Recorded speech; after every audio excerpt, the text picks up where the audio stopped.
Assalamualaikum warahmatullahi wabarakatuh. Bertemu lagi dengan saya Wari di Dapur Wari.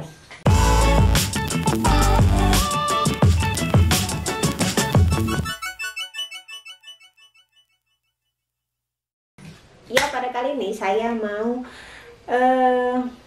bercerita tentang hal-hal apa saja yang harus diperhatikan dalam pembuatan nastar. Jadi ini menurut sepengetahuan saya aja ya. Jadi yang pertama-tama teman-teman itu harus menentukan bahan-bahan apa saja yang akan teman-teman gunakan.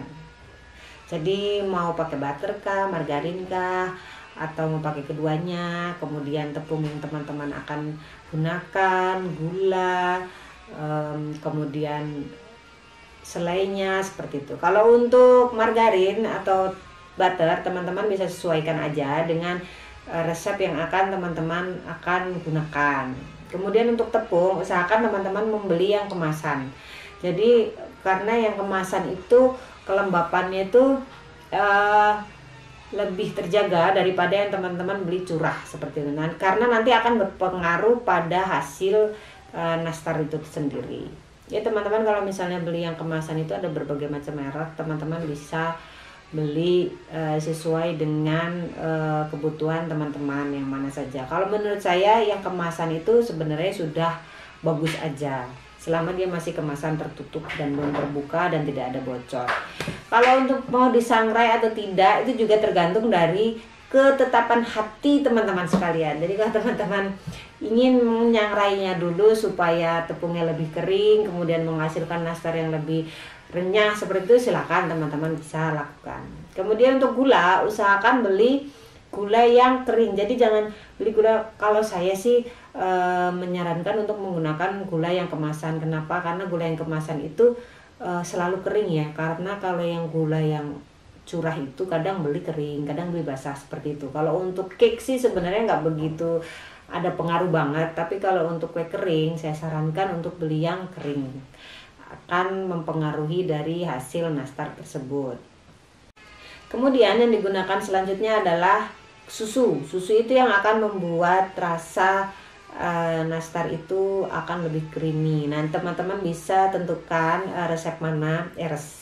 merek mana yang susunya yang enak, sesuaikan dengan modal teman-teman dan juga nanti mau dijual berapa. Jadi sesuaikan aja dengan kemampuan teman-teman, kemampuan modalnya teman-teman aja seperti itu. Kemudian ada selai nanas. Jadi selainya itu kalau misalnya teman-teman mau bikin sendiri, teman-teman bisa bikin. Itu katanya sih yang bagus itu adalah selai nanas Palembang. Itu katanya lebih cocok untuk dijadikan selai nastar. Kemudian kalau misalnya teman-teman mau bikin sendiri, kalau nggak salah ini karena kalau nggak salah itu kata Chef Yongki itu lebih bagus untuk menggunakan mata dari nanasnya. Itu nggak bakal bikin gatal karena nanti mata dari nanasnya itu akan membuat selai nanasnya itu akan lebih wangi, beraroma dan juga lebih awet, kata beliau seperti itu. Kalau misalnya teman-teman mau beli kemasan yang udah jadi aja juga ada, dan menurut saya kemasan itu lebih praktis tentu ya. Kemudian untuk rasa dia nggak beda jauh dari yang bikin sendiri gitu.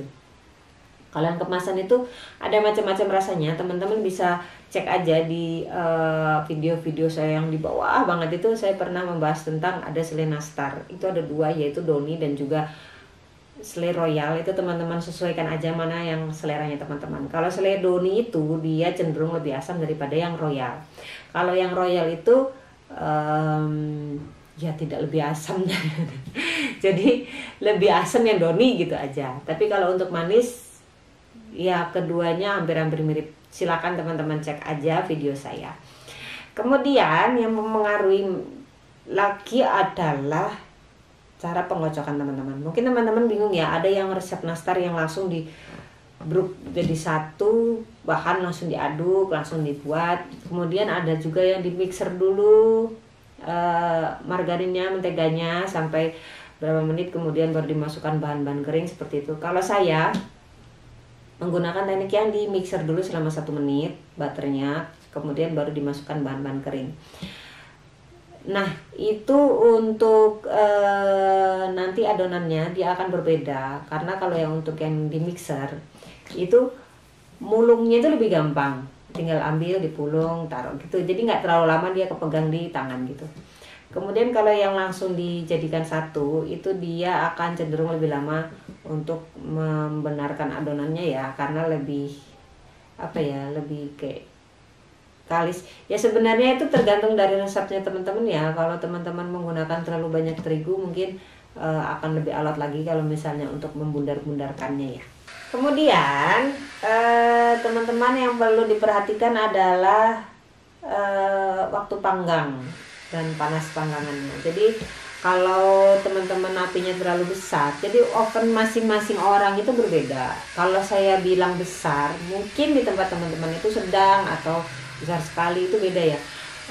Teman-teman bisa sesuaikan aja, coba-coba sendiri. Kalau misalnya nastar teman-teman itu yang di rak bawah itu retak banget, itu berarti apinya itu terlalu besar untuk oven teman-teman, untuk nastar teman-teman, seperti itu. Jadi kalau misalnya teman-teman pakai teknik oles setengah mateng, kalau saya itu yang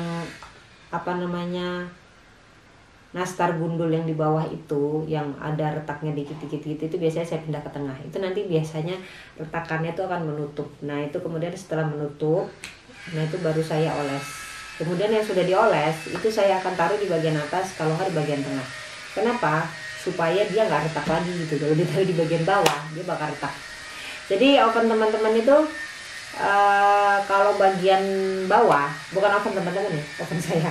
Kalau bagian bawah itu untuk cenderung mematangkan yang bagian bawah, lebih cepat yang bagian bawah. Kemudian yang untuk atas dia akan mematangkan yang bagian atas. Dan yang untuk tengah-tengah itu sebenarnya panasnya itu kecil, jadi kemungkinan retaknya itu kecil, seperti itu. Jadi untuk memanggang nastar, kalau teman-teman mau yang mulus nggak ada retakan, teman-teman sebenarnya harus bersabar. Jadi harus lama gitu untuk api kecil kalau teman-teman mau nastarnya nggak retak. Kecuali kalau teman-teman mau yang nastarnya kelihatan retak-retak, nggak apa-apa lah, kan kelihatan estetik, yang penting rasanya. Itu sih terserah teman-teman. Kalau saya pribadi sebenarnya nggak begitu masalah untuk nastar retak, karena kadang yang retak itu malah kelihatan lebih estetik ya, dan lebih cepat matang dan tidak terlalu memusingkan untuk menggunakan seperti itu. Jadi seperti itu aja sharing kali ini, semoga bermanfaat untuk teman-teman semua. Sampai jumpa, ditunggu sharingnya di komen.